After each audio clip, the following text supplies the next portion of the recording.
Assalamualaikum warahmatullahi wabarakatuh. Alhamdulillah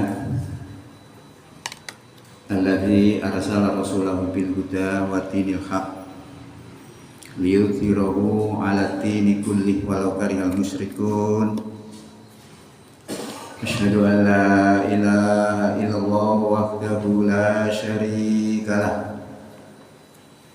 wa asyhadu anna Muhammadan abduhu wa rasuluh la nabiyya ba'dah. Allahumma sholli wa sallim wa barik ala Muhammad wa ala alihi wa sahbihi wa sallim ajma'in, amma ba'du.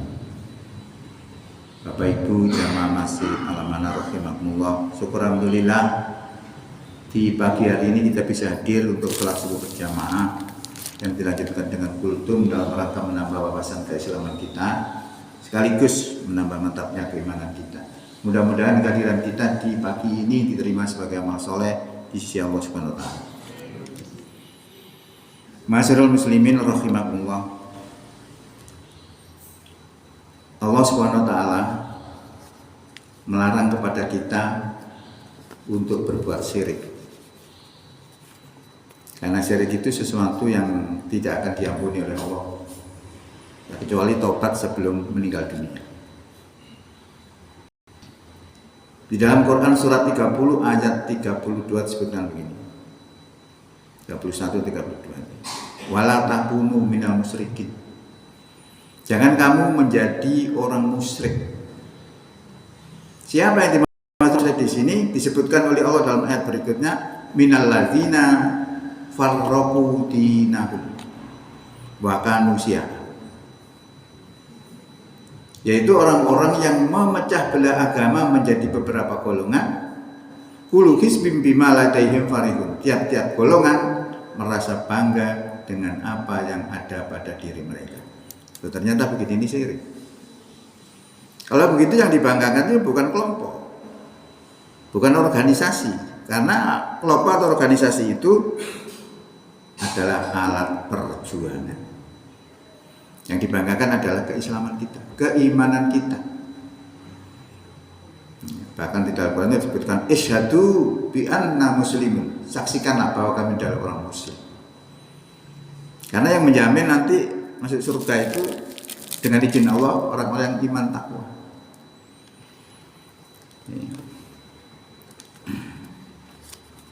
Lama memecah belah agama ini macam-macam sebabnya.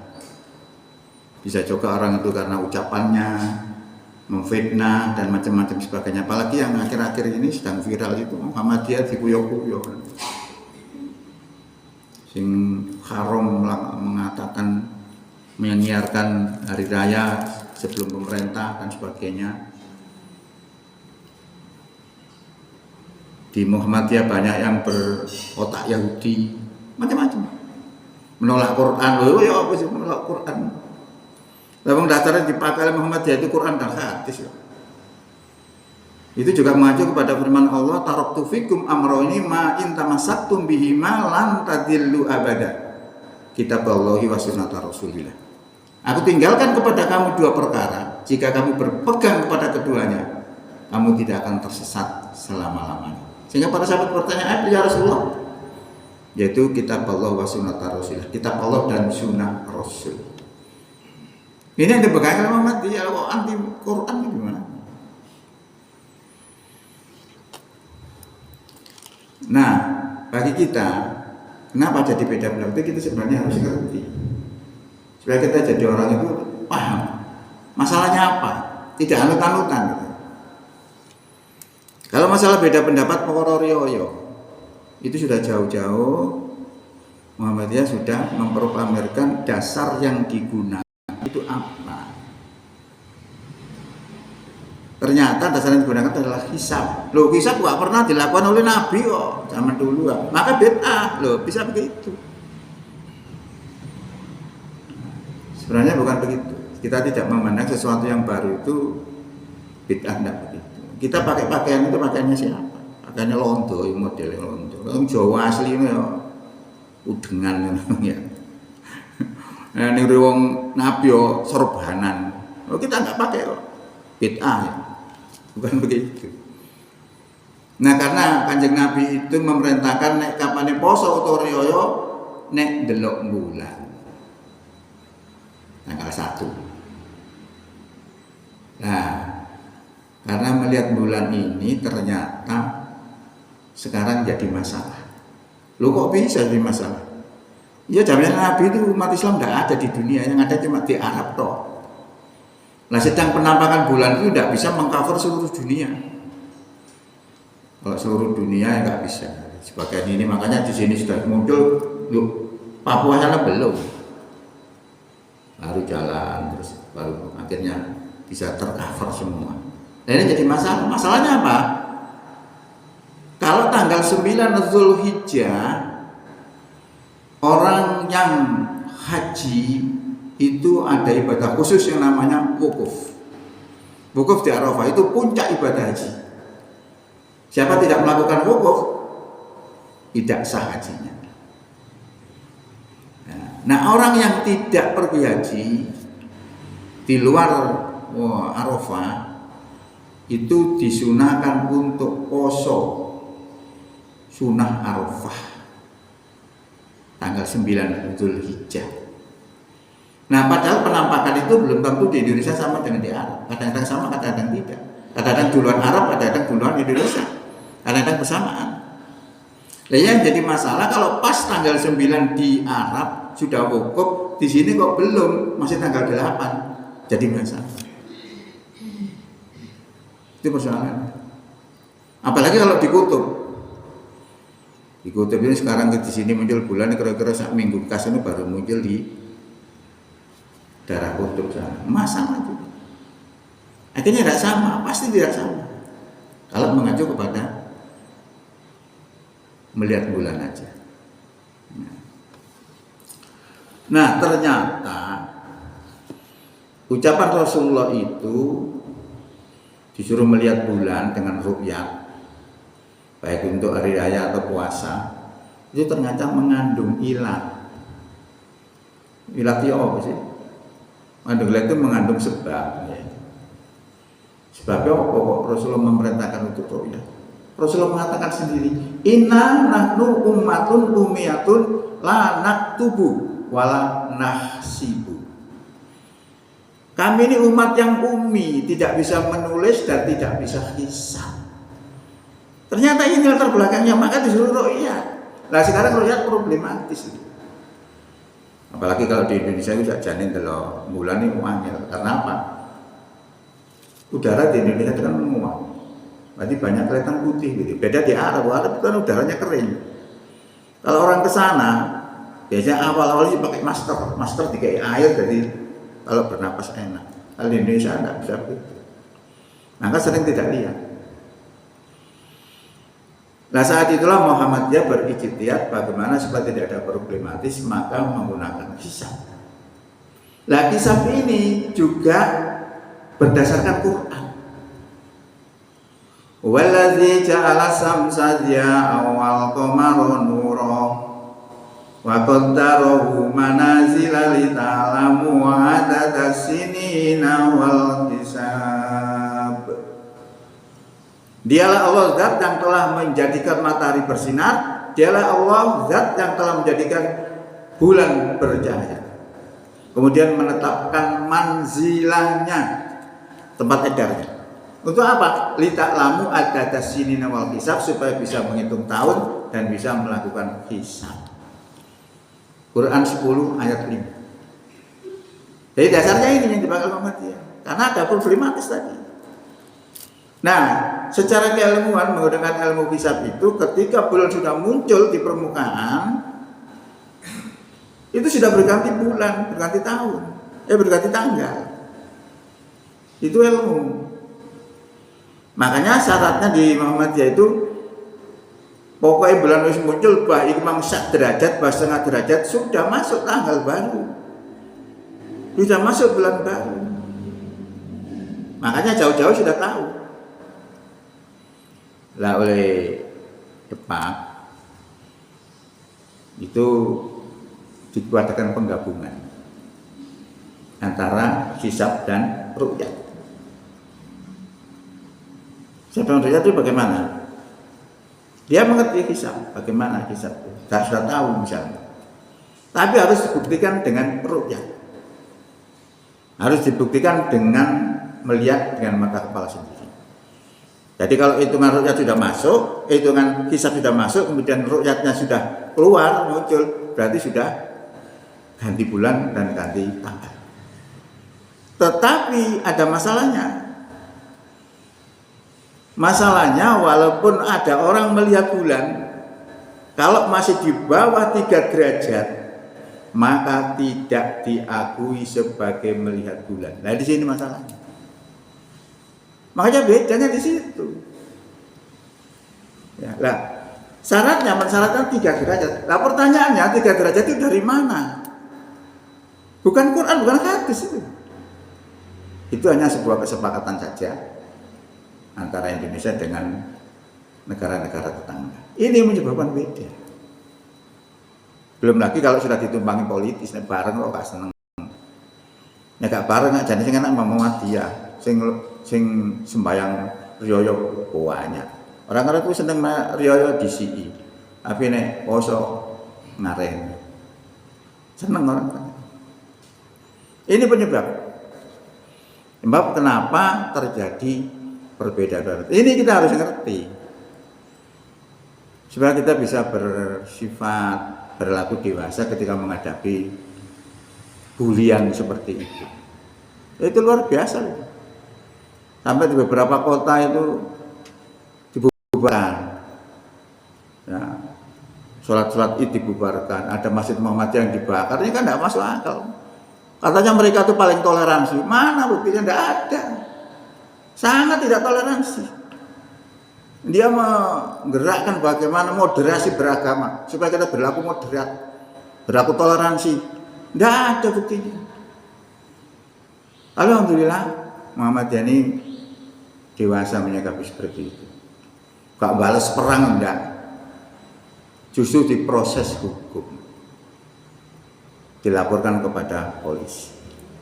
Ini bagus. Tidak membuat kegaduhan. Nah akhirnya yang menyatakan ngelok-ngelok Muhammadiyah tadi mohon maaf. Tapi tetap diproses. Nah ini paling tidak kita harus ngerti. Lagi ini menyebabkan perpecahan. Undang-undangnya nggak ada kok di Indonesia itu kalau nggak mau. Itu kan yang mengumumkan kan MUI. Pemerintah tidak memberikan satu ancaman tidak. Kalau memang itu harus disamakan, harus duduk bersama antara MUI dan Muhammadiyah dan yang lainnya. Bagaimana menetapkan poso ini cek bareng, riyo ini cek bareng kaya apa? Dasar yang digunakan bagaimana? Masih kan tawar menawar itu nanti. Nah itu belum ada begitu lalu divonis. Itu namanya arogansi. Nah, toleransinya tidak ada sama sekali. Banyak orang teriak toleransi, mereka sendiri tidak toleransi sebenarnya. Muhammadiyah itu adalah organisasi untuk umat.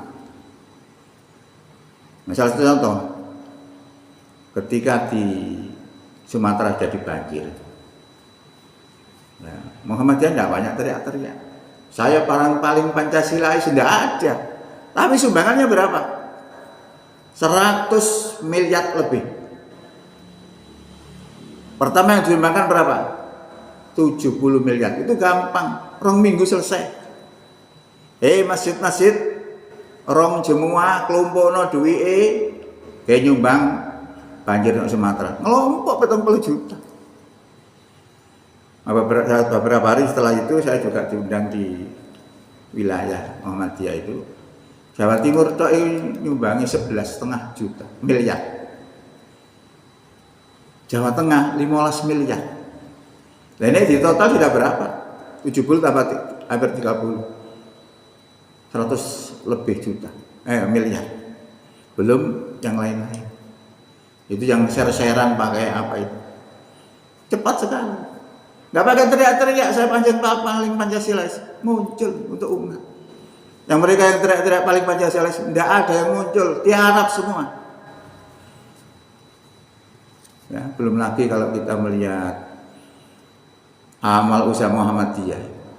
Di Jawa Timur ini aja rumah sakitnya itu 38 rumah sakit.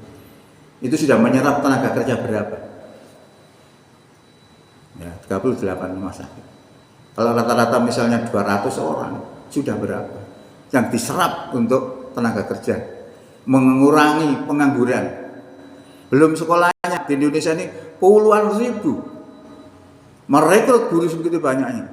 Sangat strategis. Jadi Muhammadiyah ini dari awal sampai sekarang sudah 100 tahun lebih. Kenapa bisa bertahan? Bahkan sekarang semakin eksis. Muhammadiyah itu sudah berada di 31 negara. Luar biasa. Bahkan yang tidak kita perhitungkan bisa membuat rudal sekarang ini. Loh, organisasi masyarakat itu enggak rudal, luar biasa. Berarti apa? Kedudukan di Muhammadiyah itu strategis. Bermanfaat gitu. Lah mereka itu tidak mengerti, kayak kan nggak ngerti sejarah. Padahal antara NU dan Muhammadiyah itu asalnya dulur. Gurune podo. Kok iso koyo ngono ya apa cerita? Lah ini kalau orang itu melihat Islam itu rukun, ada yang gak enak, gatel hatine. Disusupi. Didik-didik supaya pecah. Itu penggawaannya orang-orang kafir. Nah kalau kita tidak menyadari seperti itu, ya sudah. Seperti terjadi Syiah dan Sunni. Sekarang ini ribut orang masalah Syiah atau Sunni. Syiah itu jahat, begini-begini. Loh apa Sunni nggak jahat? Jahat kok doai. Siapa yang membunuh cucunya Nabi, Hasan Husain? Itu orang Sunni. Makanya orang Syiah itu benci dengan orang Syiah, orang Sunni itu karena begitu. Makanya dalam pembunuhan itu diperingati di peristiwa Karbala itu. Mencakar-cakar mukanya, melukai itu. Anunya apa? Dalam rangka untuk memperingati pembunuhan itu. Jadi podo aja nih. Oh itu masalah politik. Asalnya politik sehingga berita-berita tentang Syiah itu kalau di sini banyak. Tapi Syiah tidak bisa klarifikasi. Jadi berita tidak berimbang. Nah sekarang kalau kita mau jernih, siapa yang membela orang Sunni? Orang di Palestina itu orang Sunni, diperangi Israel seperti itu.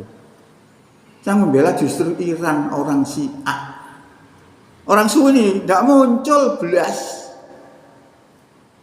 Ini kan kenyataan. Nah kita harus bisa mempersatukan itu. Kita hilangkan semua itu. Kita perlu kebutuhan untuk bersatu, untuk mengganyang orang-orang kafir yang merusak umat Islam. Ya, orang Yahudi aja bisa bersekutu dengan Nasrani. Yahudi dulu itu musuhnya Nasrani yang membunuh Nabi Isa. Itu orang Yahudi. Tapi sebelum terbunuh kan diangkat oleh Allah, diselamatkan oleh Allah. Itu orang Yahudi. Tapi sekarang orang Yahudi bersekutu dengan orang Nasrani untuk bersama-sama menghancurkan Islam. Kenapa kita tidak bisa? Ya itu masalah politik aja. Malah Syiah dan Sunni sebenarnya masalah politik, masalah kepemimpinan. Siapa yang berhak mengganti pemimpin setelah Rasulullah wafat? Nah, orang yang dianggap Syiah tadi itu menganggap bahwa yang berhak menjadi pimpinan adalah keturunan Nabi. Menurut mereka itu adalah pesan Rasulullah. Tapi yang menganggap itu tidak perlu keturunan Nabi. Yang penting orang itu baik, takwa. Muncullah sebagai aliran Sunni. Hanya itu aja sebenarnya. Akhirnya saling menjelekkan sampai sekarang. Itu berapa ratus tahun itu. Sampai sekarang belum selesai. Nah sebenarnya saatnya ini sekarang ini perlu untuk apa? Perlu untuk bersatu. Perlu untuk persatuan umat. Kalau tidak kita akan tetap seperti ini, lemah, dijajah, yang berani melawan cuma Iran aja, kita nggak berani. Maka ini harus kita sadarkan pada kita supaya apa? Dalam merealisasikan hasil puasa ini menjadi orang takwa. Orang takwa adalah dilarang oleh Allah untuk berpecah belah. Wa'tasimu bihablillahi wala tafarraqu. Berpegang teguhlah kamu kepada tali agama Allah dan jangan kamu berpecah belah. Maka sekarang saatnya kita untuk berpikir yang lebih maju, berpikir yang lebih takwa. Ya saya kira itu aja. Dan bisa menjadi motivasi kita untuk melihat ke depan lebih baik. Bila taufiq wal hidayah. Wassalamualaikum warahmatullahi wabarakatuh.